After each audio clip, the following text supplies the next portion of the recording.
sont déjà productifs ou les passionnés d'élevage qui ont une projection dans l'avenir, dans le secteur, se mettent ensemble, mettent les fonds ensemble pour travailler. Ici, on met l'argent pour faire travailler l'argent.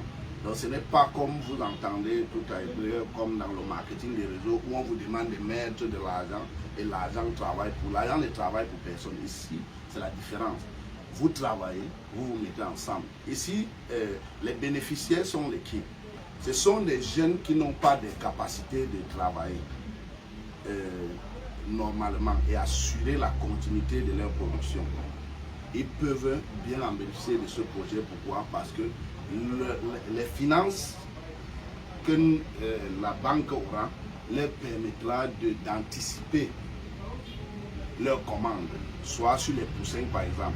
Ceux que par exemple élèvent les poussins, c'est-à-dire les poulets de chair par exemple, et non qu'un seul bâtiment.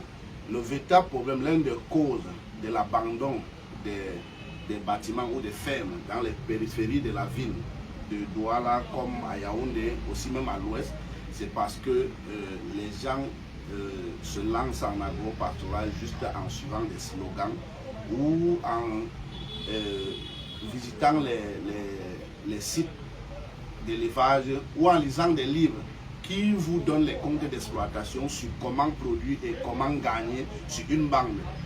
L'information qui est cachée, c'est que après chaque bande, qu'est-ce que vous allez faire après?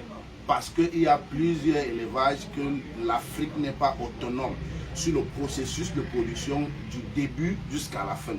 Encore, en deuxième pan, la microfinance agricole, Cap Finance, se dote de cet appui technique aux membres, dont les membres qui n'ont pas assez de moyens pour les permettre de savoir quel type d'élevage débuter quand vous n'avez pas assez de moyens. Parce qu'en réalité, tous les types d'élevage payent. Tout dépend des moyens que vous disposez pour travailler et comment s'y prendre. C'est ça tout l'enjeu, c'est-à-dire le choix d'élevage, c'est déjà la réussite à 80%. Et là, aujourd'hui, avec cette structure des jeunes entrepreneurs, des personnes qui ont été des acteurs sur une longue durée, je ne peux qu'adhérer et inviter d'autres acteurs dans le secteur, ou ceux qui se sont lancés à un moment donné et arrêtés parce qu'ils ont rencontré le problème, de venir dans le projet, qu'on se mette ensemble, on se partage des expériences et on voit comment nous pouvons faire entre nous pour résoudre nos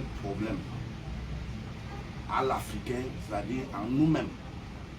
Voir nos problèmes de production, voir quel type d'élevage nous convient plus. Si nous nous retrouvons plusieurs membres, chacun faisant dans un secteur différent, c'est-à-dire dans un type d'élevage différent ou un autre type d'agriculture différent, nous allons voir que dans un système comme nous pouvons pratiquer le brainstorming, c'est-à-dire nous regrouper et ramener nos idées, chacun à sa façon ou ce qu'il a constaté, puisque comme j'ai toujours précisé, c'est sur le terrain que nous trouvons c'est-à-dire la véritable science de production.